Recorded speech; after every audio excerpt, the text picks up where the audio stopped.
Bismillahirrahmanirrahim. Alhamdulillah.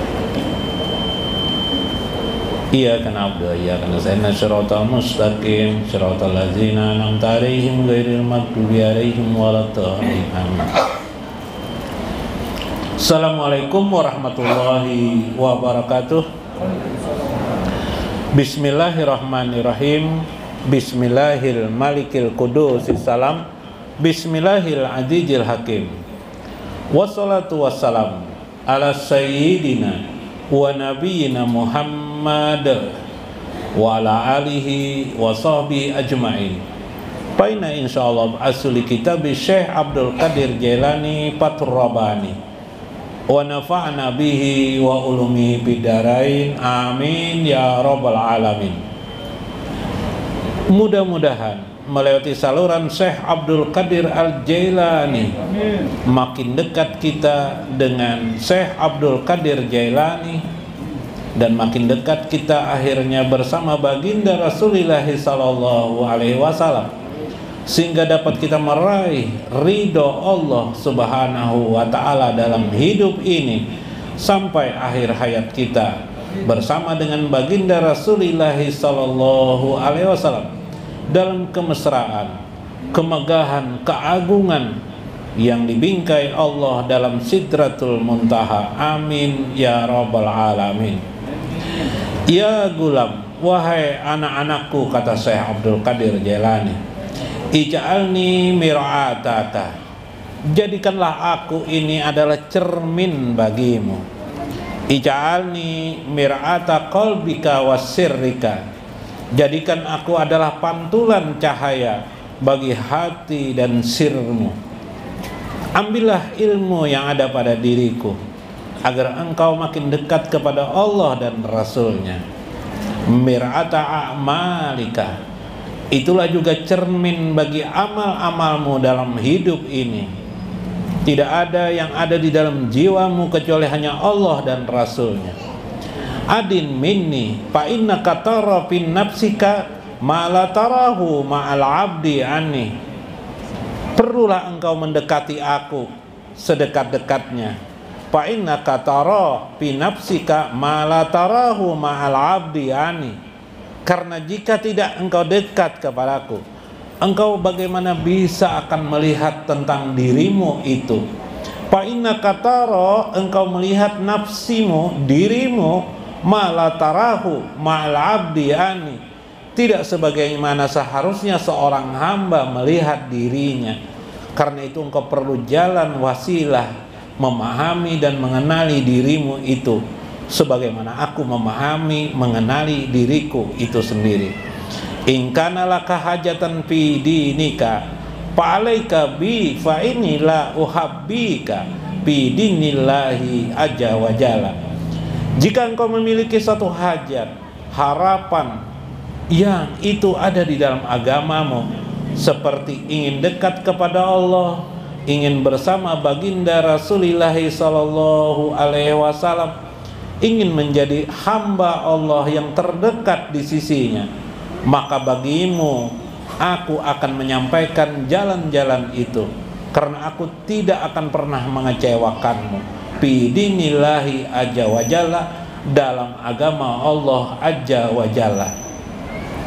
Indi waqahatun tarja'u ila dinillahi ta'ala, di sisiku ada keberuntungan bagimu sehingga engkau tidak akan dihinakan. Engkau akan kembali kepada agama Allah sebagaimana mestinya orang beragama itu. Qad rabaitu biyadi qasyah ghairi muqlasatin ghairi munafaqatin. Jadilah engkau sebagaimana seorang hamba yang terbaik, tetapi aku ragu kepadamu karena sesungguhnya engkau masih belum bisa untuk qasyah, untuk takut kepada Allah subhanahu wa ta'ala. Aku akan mendidikmu agar engkau menjadi orang yang takut kepada Allah. Bukan takut gairu muqlasatin, bukan takut tanpa keikhlasan, bukan takut tanpa keadaan yang menjadikan engkau justru munafik kepada Allah subhanahu wa ta'ala. Ada banyak orang merasa takut dengan Allah, tapi dia munafik sebenarnya, bukan takut yang sebenarnya. Dia berkata takut, tapi kenyataannya dia lebih takut terhadap kehidupan dunia ini. Berapa banyak orang yang berkata dia takut kepada Allah, tapi dalam kehidupan dunianya dia lebih takut sempit rezekinya ketimbang kepada Allah. Apa buktinya? Mungkin dia meninggalkan sholat 5 waktu hanya untuk mencari uang nafkah hidupnya dalam hari-hari. Bukankah dia hanya berkata takut kepada Allah, padahal kenyataan dalam hidup hari-harinya dia lebih takut kepada sempitnya rezeki yang ada dalam hidup ini. Dia lebih takut kepada makanan yang dia suap tiap hari ketimbang kepada Allah Subhanahu wa ta'ala. Meskipun mulutnya berkata aku takut kepada Allah Subhanahu wa ta'ala. Bukankah ini sifat-sifat munafik yang ada pada diri manusia? Da dunyaka fi baitika, sudahlah tinggalkan saja dunia itu. Bagaimana meninggalkan dunia itu? Ada maksud di sini adalah fi baitika wa'adin minni, engkau tinggalkan saja rumahmu, tempat tinggalmu, tetaplah engkau bersamaku, kata Syekh. Maksudnya adalah selama ini dunia itu kita anggap seolah-olah seperti Tuhan saja. Dunia itu seolah-olah kita anggap segala-galanya bagi hidup kita. Kita bersedih bila ditinggalkan dunia. Kenapa engkau tidak meninggalkan dunia? Ketika engkau bersyahadat la ilaha illallah, asyhadu an la ilaha illallah wa asyhadu anna muhammadar rasulullah, bukankah engkau menggapai kalimat yang terbaik dalam hidup ini, menggapai ketinggian maha dahsyat Allah Subhanahu wa ta'ala? Waktu itu engkau meninggalkan dunia, lalu setelah engkau dapatkan kalimat itu dalam hatimu, engkau pun mengejar lagi dunia. Tuhan engkau tinggalkan, sehingga ketika engkau bekerja hari-harimu, mengisi waktu dunia dalam hari-harimu, Allah engkau lupakan. Apa jadinya hidup ini jika Allah engkau lupakan? Bukankah berarti engkau meninggalkan kalimat Allah? Bukankah berarti engkau meninggalkan Baitullah, rumah Allah yang seharusnya engkau tempat tinggali? Itulah yang terjadi pada dirimu. Engkau selama ini mengejar dunia. Subhanallah, seorang wanita begitu sakit hatinya dia ketika suaminya kawin lagi.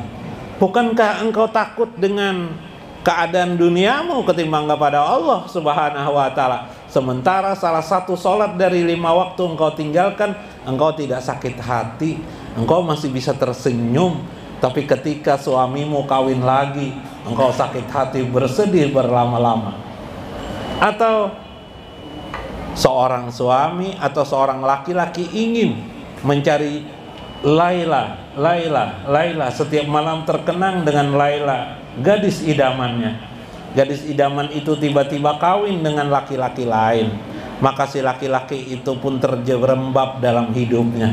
Dia putus asa, akhirnya dia minum minuman keras, memegang alkohol, meminum alkohol, berjudi, tidak tahu lagi dengan dirinya. Putus asa dia, sakit hati dia. Bukankah yang disakit hatikannya itu adalah dunia? Bukankah si Laila juga ada di dunia? Kenapa engkau sakit hati? Bahkan engkau menjadi putus asa, engkau tidak karuan lagi, minum minuman keras, meninggalkan apa yang sebaiknya dalam hidupmu. Itulah engkau mengejar duniamu. Sudahlah, tinggalkan dunia itu. Tinggalkan segala harapan-harapanmu berada pada dunia ini. Karena harapan seseorang di dunia ini tidak lain akan menghukum orang itu. Persis seperti orang naik tangga, bila berada di atasnya dia jatuh kembali, dia ulangi lagi tangga itu, dinaikinya lagi, kemudian jatuh lagi. Seperti itulah dunia ini. Subhanallah. Fa inni waqifun ala babil akhirah. Jika engkau mengikuti aku berada di pintu akhiratmu. Lihatlah aku, kata Syekh, aku berada di pintu akhirat. Hidup Syekh ini mencapai hampir 90 tahun lamanya. Beliau masih tegar, masih tetap sehat, dan tetap bergembira mengajak manusia ke jalan Allah Subhanahu wa ta'ala. Yuk duduk di sini, dengarkan aku. Qaf indi, tetaplah di sisiku. Wasma qauli, dengarkan perkataanku. Wa'mal bihi qabla an tamuta an qarib, dengarkan nasihatku, kata Syekh, sebelum kematian merenggutmu, sebelum mati itu datang kepadamu, atau engkau mengejar kematian itu. An qarib, kematian itu begitu dekat sekali kepada dirimu. Ad-dairatu 'alal khaufi minallahi wal khasyah lahu. Daerah itu ialah wilayah itu, wilayah yang saya ingin bicarakan kepadamu hari ini adalah wilayah al-khaufu, yaitu wilayah takut kepada Allah Subhanahu wa ta'ala. Bagaimana engkau meletakkan takutmu bukan hanya dalam lisanmu, tapi di hati, benar-benar di hatimu, benar-benar di sirmu engkau letakkan. Bukan soal berzikir kepada Allah, tapi bagaimana engkau menghaluskan jiwamu supaya yang engkau takuti sebenar-benarnya itu takut kepada Allah. Bukan sekedar teorimu engkau belajar ilmu tauhid, Allah itu qadir, Allah itu maha kuasa, kudratun, hayyun, Allah itu maha hidup. Yang engkau dengar, engkau hafalkan, ilmun, Allah itu maha mengetahui. Bukankah semua itu adalah hafalan bagimu? Sudahkah engkau letakkan di hatimu bahwa sebenar-benar yang engkau takuti adalah Allah, bukan kesempitan rezekimu? Sebenar-benarnya engkau takutkan adalah Allah, bukan ketakutanmu melihat suamimu kawin lagi. Yang kamu takutkan itu Allah, bukan engkau takutkan adalah wanita-wanita idamanmu menjauh darimu. Yang ditakutkan itu adalah Allah, bukan perceraian perkawinanmu yang kutakutkan. Yang kamu takutkan itu Allah, bukan kelaparan yang engkau hadapi. Karena sesungguhnya manusia itu sudah dijamin rezekinya oleh Allah Subhanahu wa ta'ala. Setelah engkau akan belajar khasyah, juga rasa takut kepada Allah secara khusus nanti pemahamannya. Ijalam yakul laka khauf minhu fala amana. Jika engkau tidak bisa memahami rasa takutmu kepada Allah, selama-lamanya engkau tidak akan pernah merasa aman dalam hidup ini. Selama-lamanya kamu tidak akan pernah bahagia, melainkan akan dibalas oleh Allah dengan tuba, dengan kehidupan yang sempit, ma'isyatan danka, kehidupan yang sangat sempit dalam hidup ini. Fid dunya wal akhirah, bukan hanya di dunia engkau akan menderita, tapi juga akan di akhirat. Al-khasyatu minallahi ta'ala hiyal ilmu bi'ainiyah. Adapun khasyah, takut yang diberikan Allah secara khusus kepada manusia, itulah maksud daripada inti daripada perkataan Allah di dalam Al-Quran surah Fatir ayat 28. Innama yakhsyallaha min ibadihil ulama. Sesungguhnya hanya saja yang takut sebenar-benarnya takut kepada Allah itu min ibadihil ulama, hanyalah para ulama. Nah, di sini kita akan membahas dua kalimat ini, yakni al-khasyah dan al-khawfu. Al-khawfu, khawf itu adalah seyogianya kita pelajari.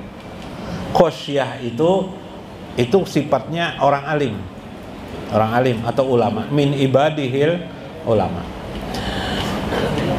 Istilah takut itu ada di dalam Al-Quran. Misalnya, inna awliya Allah la khawfun alaihim walahum yahzanun. Para aulia Allah itu tidak merasa takut, dan gundah gulana dalam kehidupan ini. La khaufun alaihim walahum yahzanun. Jadi kalau orang sudah bisa menghilangkan takut dengan dunia, itu berarti orang itu sudah masuk ke aulia. Jadi al-khauf adalah takut kepada Allah, mengakibatkan dirinya ingin dekat dengan Allah, ditinggalkannya lah dunia. Itu khauf namanya, al-khauf. Sementara di dunia ini Allah timpakan manusia itu ujian. Walanabluwakum bisyai'im minal khaufi. Nah, khauf lagi kita ketemu. Kami adakan manusia itu perasaan takut hidup di dunia. Jadi semua manusia itu takut. Wal ju'i, rasa takut ada di dalam hidup manusia itu. Wal ju'i, takut kelaparan. Wa naqsim minal amwal, naqsim minal amwal, kurang harta benda. Kurang harta benda. Harta benda ada, tapi merasa kurang. Nah itu pasti ada di jiwa manusia itu. Tanyakan ya anak istri Anda atau siapa saja, itu perasaan itu ada. Wal ampusis samarot, merasa kurang diri. Satu orang punya anak merasa kurang, 2 orang anak, 10 orang anak merasa kurang juga lagi masih. Ya kan? Atau kematian, bisi anak 5 orang, alhamdulillah berjalannya kayak apa juga anak konilah. Jadi pikiran anak, jelas anak si A di mana sekarang, si B di mana sekarang, ya lah. Karena dianggap oleh orang tua itu adalah harta benda pada dirinya yang tidak boleh hilang. Kamu akan diuji dengan perasaanmu beratnya memahami anak-anakmu, kata Allah. Wasamarat, kekurangan buah-buahan. Maksudnya kekurangan buah-buahan ini adalah kelebihan, kebutuhan-kebutuhan sudah diberi Tuhan yang primer, yang sekunder lagi beluman. Sudah makan tiap hari, gaji tiap bulan dapat, tapi masih belum punya rumah menyewa aja masih, lalu terpikirkanlah rumah. Yalah, sudah punya kebun, samarat tuh kebun buah-buahan, tapi kebunnya kekecilan. Enaknya yang besar seperti itu, nah punya orang, seperti punya orang tuh, nah enaknya. Nah, padahal kebun besar itu, orang punya kebun besar itu tidak enak, tidak aja paloi, ya lah. Nah, bahwa yang enak tuh apa? Punya kebun sendiri, ya lah. Nah itu bang masalahnya lah. Nah akhirnya hati menjadi keras diuji, terujilah diri ini, sehingga terus menerus kita ini takut tetap ada di dalam hati. Maka bagaimana takut itu supaya hilang di dalam hati? Caranya adalah timbulkan khosyah. Khosyah di sini minal ilmi, yaitu ma yakhshallahu ta'ala ilal ulama il amali bil ilmi allazi ya'lamuna wa ya'malun. Yang biasa ada pada para ulama, yaitu takutnya kepada Allah Subhanahu wa ta'ala berdasarkan ilmu, sehingga dia mengamalkan apa yang diperintahkan Allah dan menjauhi segala larangan Allah. Illal ulamaul amal, yaitu ulama billah, ulama yang mengamalkan amalan yang diajarkan agamanya, bil ilmi allazi ya'lamuna wa ya'maluna, mereka mengamalkan apa yang diberikan Allah Subhanahu wa ta'ala itu. Wala yatlabuna minal haqqi ajja wa jalla, tidak ada sedikit pun ulama ini yang yaksha nih tadi tuh, menuntut kepada Allah, meminta kepada Allah jazaan ala amalihim, balasan pahala atas amal kebaikannya. Nah, ya kelak. Nah, itu ulama yang hebat. Ulama yang hebat ialah ulama innama yakshallah, ulama yang benar-benar takut kepada Allah itu. Ingin kalian seperti mereka, ikuti mereka. Mereka tidak mengharapkan balasan apapun atas amal-amal yang mereka kerjakan. Kenapa? Karena mereka tahu amal-amal yang mereka kerjakan, amal kebaikan yang mereka kerjakan itu tidak akan pernah terjadi tanpa anugerah Allah Subhanahu wa ta'ala. Subhanallah. Nah ini hebatnya. Kalau engkau benar-benar takut kepada Allah, engkau tidak mengharap balas atas amal-amalmu. Engkau melakukan amal itu dengan ridho dan menyadari semua itu adalah anugerah Allah kepada dirimu. Bal yuriduna wajahu wa qurbah. Tidak ada lagi harapan para ulama yang yakshallah tadi, yang takut kepada Allah tadi, kecuali mengharap wajah Allah, yaitu bertemu liqa Allah, ingin bertemu dengan Allah Subhanahu wa ta'ala. Karena ingin bertemu itulah ditinggalkannya segala hal ruwet-ruwet dunia ini. Tidak perlu disedihkan. Maksud meninggalkan dunia adalah tidak perlu menyedihkan urusan dunia. Yang perlu disedihkan adalah bagaimana urusan kita di akhirat kelak. Apakah kita bersama baginda Rasulullah atau orang yang Rasulullah berpaling dari diri kita. Na'udzubillah min dzalik. Nah, kayak apa tuh? Jadi jangan salah paham lah, meninggalkan dunia disangka mau apa? Mau hidup menyendiri. Sama tuh paloi waktu orang betadarusan. Jadi pas siapa garbus di para orang tadarusan, jadi jar paloi jangan menyuruh orang tadarusan ya paloi. Salah paham garbus. Kenapa jar? Jangan menyuruh orang tadarusan. Maka aku nih anak membawa orang tadarusan jar siapa? Jagar bus keliling kampung manggili orang supaya tadarusan ngaji Al-Quran di Langgar. Jangan menyuruh orang tadarusan ya paloi. Mau kelahi garbus lawan paloi tidak mengerti garbus. Ya lah, maksudnya jangan menyuruh orang tadarusan tuh maksudnya orang tadarusan tuh jangan disuruh-suruh. Nah, biarkan dia tadarusan. Sama tuh kisahnya nang kemarin. Tidak boleh membaca Al-Quran di kubur itu sama tak? Tahu lah biar lah. Gero, jangan apa gero? Jangan membaca Al-Quran jangan dikubur jar. Mau langsung aja ribut. Maksudnya adalah orang membaca Quran dikubur matinya. Nah, membaca lah. Nah, bagus saja. Sama juga tuh jangan membaca jar membaca Yasin di atas kubur jar bujur juga tuh benar juga di atas kubur kuburan diduduki jangan di pinggir kubur benarnya lah cuma bahasa Banjar kayak itu Pak. Nah iyalah, jangan salah paham. Nah kesimpulannya dalam Fathur Rabbani saya mengajarkan bagaimana kita khosyah, tidak takut dengan kehidupan duniawi ini. Duniawi ini adalah urusan dunia saja. Soal makan lapar tuh urusan dunia juga. Memang kalau kelaparan sakit bisa mati ya matilah. Kan yang menentukan mati juga Allah. Pian bisa taduhulu pada ulun meninggal. Nah, ulun berdudi. Bisa juga ulun bedudi pian bedulu. Ya kalau mati itu urusan Allah ya lah.